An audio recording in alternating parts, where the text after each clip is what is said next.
Wednesday evening Riya குட்டிக்கு டின்னருக்கு என்ன வேணும்னு கேட்டபோது எக் ரைஸ்ன்னு சொன்னாங்க. காலையில் வச்ச ரைஸுமே கொஞ்சம் மீதி இருந்தது. ஸோ எனக்கும் பாப்பா குட்டிக்கும் எக் ரைஸே பண்ணிட்டேன். அவங்களுக்கு ஊட்டுறதுனால நான் இதில் க்ரீன் சில்லிஸ்லாம் எதுவுமே ஆட் பண்ணிக்கல. ஸோ இதை ஃபஸ்ட்டு செஞ்சு அவங்களுக்கு ஊட்டி விட்டதுக்கப்புறம் தான் எனக்கும் என் ஹஸ்பண்டுக்கும் டீ போட்டுட்டு 2 பேரும் ரிலாக்ஸ்டாக உட்காந்து குடிச்சிருந்தோம். என்னன்னு தெரியல, இந்த 2-3 நாளாகவே கொஞ்சம் பயங்கர ஸ்ட்ரெஸ்ஃபுல்லாக இருக்குது. ஒர்க்னால கிடையாது, ஆனால் அது என்னன்னு எனக்கு சொல்ல தெரியல. ஒரு மாதிரி ஏதோ கொஞ்சம் கஷ்டமாக இருக்க மாதிரியே ஃபீல் ஆகுது. ஒரே மாதிரியே ரொட்டீன் போயிட்டுருக்கிறதுனால நினைக்கிறேன். ஸோ இந்த வீக்கெண்ட் கண்டிப்பாக எங்கேயாவது அவுட்டிங் மாதிரி பிளான் பண்ணணும். இந்த மொபைல் கேஸை பார்த்ததையுமே ஃபேஸில் ஒரு சின்ன smile. The stories of rice not அப்படிங்கிற இன்ஸ்டா பேஜ்லேருந்து இந்த மொபைல் கேஸ் எனக்கு சென்ட் பண்ணியிருந்தாங்க. எனக்கு ரொம்பவே பிடிச்சிருந்ததுங்க.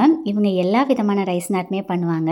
முக்கியமாக பேபி திங்ஸ் ப்ரிசர்வ் பண்ணுறது, மேரேஜ் கார்லண்ட் ப்ரிசர்வேஷன் அண்ட் இந்த மாதிரி மொபைல் கேஸ் எல்லாமே பேஜ் டீட்டெயில்ஸ் ஸ்டார்ட் பண்ணியிருக்கேன். தேவைப்பட்டால் செக் பண்ணி பாருங்கள்.